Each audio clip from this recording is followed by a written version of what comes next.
നമസ്തേ. 5ാം ക്ലാസ്സിലെ 7ാമത്തെ പാഠമായിട്ടുള്ള രാജധർമ്മ എന്നുള്ള പാഠഭാഗമാണ് ഈ വീഡിയോയിലൂടെ നമ്മൾ മനസ്സിലാക്കാനായിട്ട് പോകുന്നത്. അപ്പോൾ നമുക്ക് ഡയറക്റ്റായിട്ട് വീഡിയോയിലേക്ക് കിടക്കാം.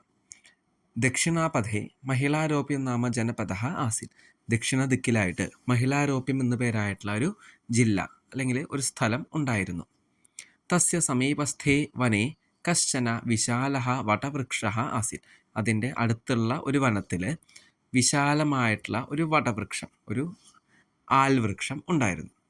തസ്മിൻ അനേകേ ഖഗാഹ ലഘുജീവിനഃ ച അവസൻ. അതിൽ ഒരുപാട് പക്ഷികളും ചെറിയ ചെറിയ ജീവികളും താമസിച്ചിരുന്നു. ഏകദാ കശ്ചന വ്യാധഃ തത്ര ആഗച്ഛ. ഒരിക്കൽ ഒരു വ്യാധൻ, ഒരു കാട്ടാളൻ അല്ലെങ്കിൽ ഒരു വേടൻ അവിടേക്ക് എത്തിച്ചേർന്നു. ഖഗാൻ ഗ്രഹീതും സഹ വടവൃക്ഷസ്യ അധഃ ജാലം പ്രസാരയൻ. അപ്പോൾ പക്ഷികളെ പിടികൂടാനായിട്ട് ആ ആൽവൃക്ഷത്തിൻ്റെ താഴെയായിട്ട് വല വിരിച്ചു. പ്രസാരയ എന്ന് വെച്ചാൽ വിരിച്ചു. ധാന്യാനീച്ച അതനോത്. ധാന്യങ്ങളും അതിൽ വിതറി. അനന്തരം നാ അതിദൂരെ ഗൂഢ ഉപാവിശൻ. നാ അതിദൂരെ, അത് ഒരുമിച്ച് എഴുതുമ്പോൾ നാ അതിദൂരെ എന്നാണ് വരിക. അപ്പോൾ അധികം ദൂരത്തല്ലാതെ ഒന്ന് മാറി ആള് ഒളിച്ചിരുന്നു.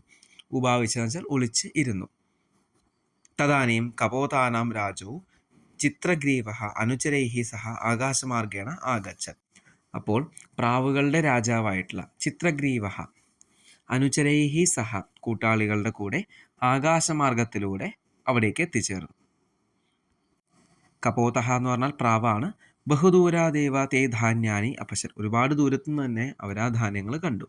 ലാലസയാ തണ്ടുലാൻ ഖാദിതം തത്ര അവാതരൻ. അധികം വൈകാതെ തന്നെ അവർ ആ ധാന്യങ്ങൾ കഴിക്കാനായിട്ട് അവിടേക്ക് എത്തിച്ചേർന്നു. ജാലേ നിബദ്ധാശ്ച അഭവൻ. പക്ഷേ അവർ വലയിൽ അകപ്പെട്ടു.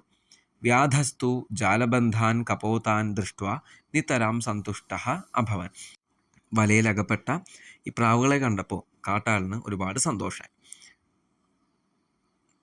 ചിത്രഗ്രീവഃ അചിന്തയൻ വനേ ധാന്യാനി കഥം ഇതി വിചാരഃ പൂർവം കരണീയഃ ആസ്യം.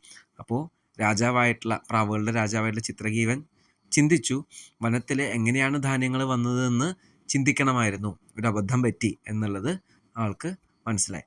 രാജ്ഞഃ അവിവേകസ്യ ഫലം പ്രജാനാം ദുരനുഭവ ഏവ.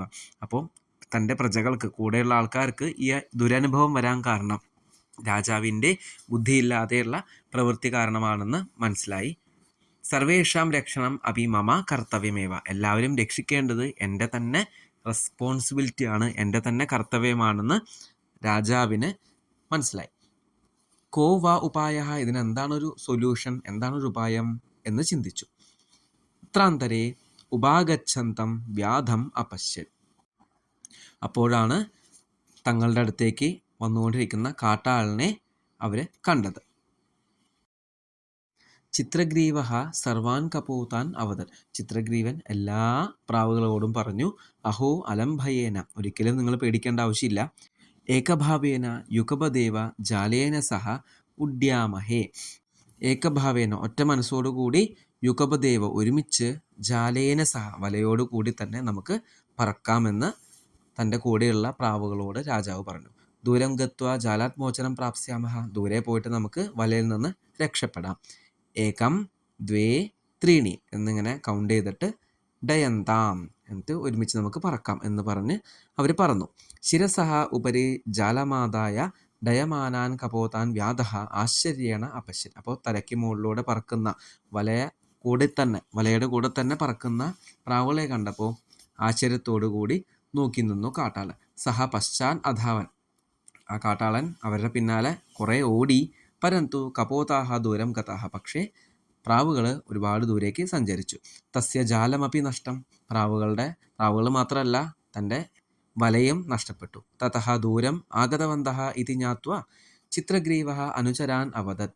അപ്പോൾ ദൂരേക്ക് പോയി രക്ഷപ്പെട്ടു എന്ന് മനസ്സിലായപ്പോൾ ചിത്രഗ്രീവൻ തൻ്റെ കൂടെയുള്ള ആൾക്കാരോട് പറഞ്ഞു, അസ്യ ജനപദസ്യ ഉത്തരേ പാർശ്വേ മമ മിത്രം വസതി. അപ്പോൾ ഈ ഒരു ജില്ലയുടെ ഉത്തര ദിക്കിലായിട്ട് എൻ്റെ ഒരു കൂട്ടുകാരൻ താമസിക്കുന്നുണ്ട്. ഹിരണ്യകോ നാമ മൂഷക. കൂട്ടുകാരൻ്റെ പേരാണ് ഹിരണ്യകൻ. അതൊരു എലിയായിരുന്നു. സഹ അസ്മാൻ ബന്ധനാത് മോചയിഷ്യതി. അവൻ നമ്മളെ ഈ ബന്ധനത്തിൽ നിന്ന് മോചിപ്പിക്കും. ഇതി സർവേ സോത്സാഹം തത്ര അഗച്ഛൻ. എല്ലാവരും ഉത്സാഹത്തോടു കൂടി അവിടേക്ക് ചെന്നു. ഹിരണ്യകസ്യ ബിലം പ്രാപ്യ ചിത്രഗ്രീവ തം ആഹു. അപ്പോൾ അങ്ങനെ സഞ്ചരിച്ചുകൊണ്ട് എലിയുടെ മാളത്തിൻ്റെ അടുത്തേക്ക് എത്തിച്ചേർന്നു. എന്നിട്ട് എലിയെ ചിത്രഗ്രീവൻ വിളിച്ചു. ചിത്രഗ്രീവസ്യ ശബ്ദം ശ്രുത്വ ഹിരണ്യകഃ ബഹിഃ ആഗച്ഛൻ. അപ്പോൾ ഈ ചിത്രഗ്രീവൻ്റെ ശബ്ദം കേട്ടിട്ട് ഹിരണ്യകൻ, മൂഷകൻ പുറത്തേക്ക് വന്നു. സർവം വൃത്താന്തം ജ്ഞാത്വ സഹ പ്രഥമം ചിത്രഗ്രീവം ചാലാത് മോചയിത്തും ഉദ്യക്തവാൻ. അപ്പോൾ എല്ലാ കഥകളും കേട്ടപ്പോൾ, നടന്ന സംഭവങ്ങളൊക്കെ മനസ്സിലായപ്പോൾ ആദ്യം തന്നെ രാജാവിനെ രക്ഷിക്കാമെന്ന് മനസ്സിലായി അത് ചെയ്യാനായിട്ട് ശ്രമിച്ചു. തഥാ ചിത്രഗ്രീവ അവതൻ. അപ്പോൾ ചിത്രഗ്രീവൻ പറഞ്ഞു, മാസ്തുഭോ, അരുതരുത്, പ്രഥമം മമ അനുചരാൻ മോചിതു. ആദ്യം തന്നെ എന്നെയല്ല എൻ്റെ കൂടെ വന്നിട്ടുള്ള ആൾക്കാരെ മോചിപ്പിക്കൂ. അനന്തരം മാം, അതിനുശേഷം എന്നെ മോചിപ്പിച്ചാൽ മതി എന്ന് പറഞ്ഞു. തത് ശ്രുത്വ ഹിരണ്യകഃ അവതത് തത് ന സമീചീനം പ്രഥമം രാജ അനന്തരമേവ പ്രജ. അപ്പോൾ അതൊരിക്കലും നല്ല കാര്യമല്ല.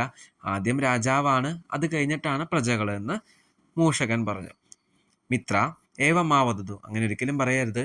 ഏതേ സ്വപരിവാരമപി വിഹായ മമ സേവാർത്ഥം ആഗതവന്തഃ മാമേവ ആശ്രിത്യ ജീവന്തി. ഇവർ സ്വന്തം കുടുംബാംഗങ്ങളെയൊക്കെ ഉപേക്ഷിച്ച് അല്ലെങ്കിൽ അവരെ ഒഴിവാക്കിക്കൊണ്ട് എന്നെ സേവിക്കാനായിട്ടാണ് എൻ്റെ കൂടെ വന്നിരുന്നത്.